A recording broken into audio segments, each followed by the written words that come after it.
Assalamualaikum warahmatullahi wabarakatuh. Perkenalkan, nama saya Abdioso dengan NIM channel 2003. Saya di sini akan menjelaskan tentang akuntansi biaya dan pengertian biaya. Pengertian akuntansi. Akuntansi merupakan suatu ilmu yang di dalamnya berisi bagaimana manusia berpikir sehingga menghasilkan suatu kerangka pemikiran konseptual tentang prinsip, standar, asumsi, teknik, serta prosedur yang akan dijadikan landasan dalam laporan keuangan. Akuntansi adalah proses identifikasi, pengukuran, dan penyampaian informasi ekonomis untuk memungkinkan pembuatan pertimbangan dan pengambilan keputusan jelas dan tegas oleh pemakai informasi tersebut. Fungsi akuntansi biaya: 1. Untuk menentukan harga pokok. 2. Memperencanakan dan pengendalian biaya. 3. Memberikan informasi bagi proses penyusunan anggaran biaya. 4. Menentukan harga pokok barang atau jasa. 5. Berguna untuk mengukur nilai masukan. Klasifikasi beban berdasarkan fungsi pokok dari aktivitas perseroan. A. Biaya produksi: akumulasi dari semua biaya-biaya yang dibutuhkan dalam proses produksi dengan tujuan untuk menghasilkan suatu produk atau barang. Biaya-biaya ini meliputi biaya bahan baku, biaya tenaga kerja, biaya operasional barang atau pabrik, dan lain-lain sebagainya. B. Biaya pemasaran: biaya yang harus dikeluarkan untuk memastikan semua produk terbeli oleh konsumen. Contoh dari biaya pemasaran adalah biaya promosi dan iklan yang dilakukan perusahaan. C.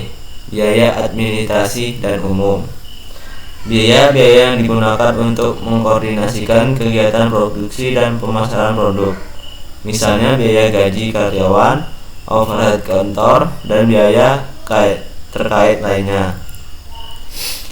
Berdasarkan kegiatan atau volume produksi. A. Biaya variabel: komponen biaya yang berubah sesuai dengan volume produksi yang dihasilkan. Makin besar volume penjualan, makin besar pula biaya yang harus dikeluarkan. Contohnya biaya bahan baku dan biaya tenaga kerja dalam pembuatan sepatu. B. Biaya tetap: biaya yang tidak berubah atau tidak dipengaruhi oleh periode atau aktivitas tertentu. Biaya per unitnya berbanding terbalik dengan perubahan volume. Biaya volumenya rendah, maka VAN atau cost atau biaya tetap tinggi. Sebaliknya, pada volume yang tinggi, biaya tetap per unitnya rendah. Berdasarkan objek yang dibiayai. A. Biaya langsung: biaya yang dapat diidentifikasikan langsung berhubungan dengan produksi barang objeknya. Contohnya seperti biaya tenaga kerja langsung dan biaya bahan baku.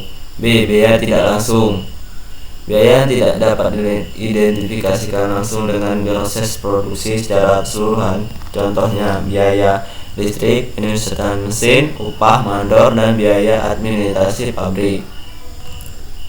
Berdasarkan pembebanan periode akuntansi. A. Pengeluaran modal: biaya-biaya yang dikeluarkan dalam rangka memperoleh aktiva tetap, meningkatkan efisiensi operasional dan kapitalitas produksi aktiva tetap, serta memperpanjang masa manfaat aktiva tetap. Contohnya mesin pabrik yang memiliki penyusutan selama 5 tahun.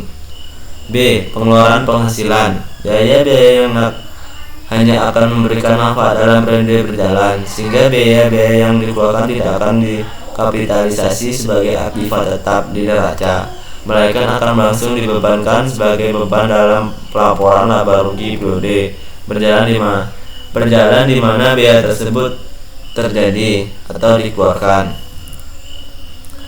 Penerapan akuntansi biaya di beberapa jenis perusahaan. A.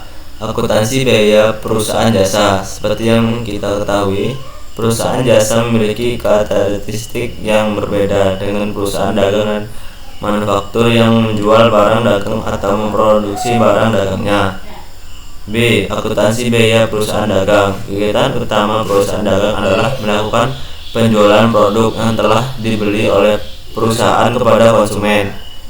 C. Akuntansi biaya perusahaan manufaktur: Berbeda dengan perusahaan jasa dan dagang, perusahaan manufaktur merupakan perusahaan yang aktivitasnya membuat produk dengan pengolahan bahan baku menjadi produk jadi atau siap jual. Siklus akuntansi biaya. Siklus ini dalam akuntansi biaya sangat dipengaruhi oleh siklus dari perusahaan tersebut. Jadi untuk perusahaan dagang akan mempunyai siklus kegiatan dari pembelian barang perusahaan tersebut, lalu tidak melewati pengolahan yang lebih lanjut, dan siklus pun akan diakhiri dengan penjualan kembali barang perusahaan tersebut. Dan itulah yang dapat saya sampaikan. Saya akhiri. Wassalamualaikum warahmatullahi wabarakatuh.